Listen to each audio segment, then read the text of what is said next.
На 20 септември генерален протест на пензионерите во Скопје. Ова меѓу другото е договорено помеѓу иницијативните одбори на незадоволните пензионери од сите здруженија во земјава. Па ние се договоривме дека продолжуваме со протестите сега во местата каде што живееме пред здруженијата на пензионерите, а генералниот протест ќе биде на 20 септември, денот на пензионерите во светот, односно и во Република Македонија, комплетно со сите овие што се здруженија и пензионерите во Скопје.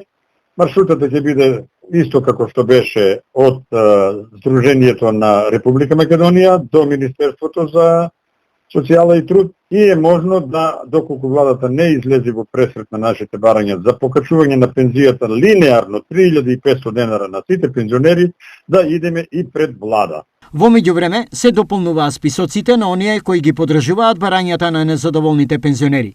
Затворањето на списоците е до 19 септември, ден пред планираниот генерален протест.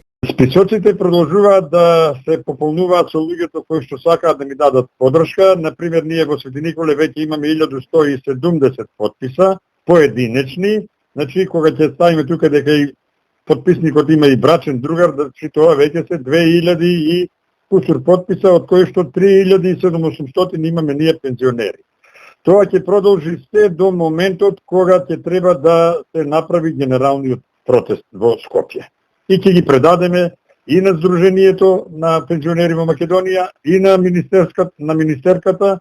Верувам дека ќе имаме до тогаш сигурно 80, па и 90, можеби и повеќе, 1000 потписи, и ќе ги предадеме потписите и во владата на Република Македонија. Денеска членови на Беровскиот иницијативен одбор имал средба со градоначалникот Звонко Пекевски.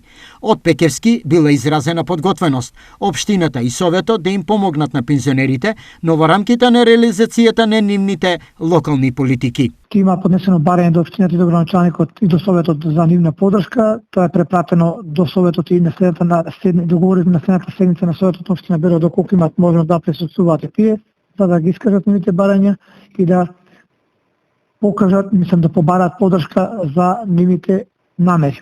Во однос на нивните барања, ставот беше дека тие не се во надležност на општината и ги упатив да во идниот период при носењето на буџетските програми на следна година, доколку да внесеме одредени можности кои би ги финансирали буџетот, за да го сачуваме или го подобриме животниот стандард на пензионерите во општина Берово.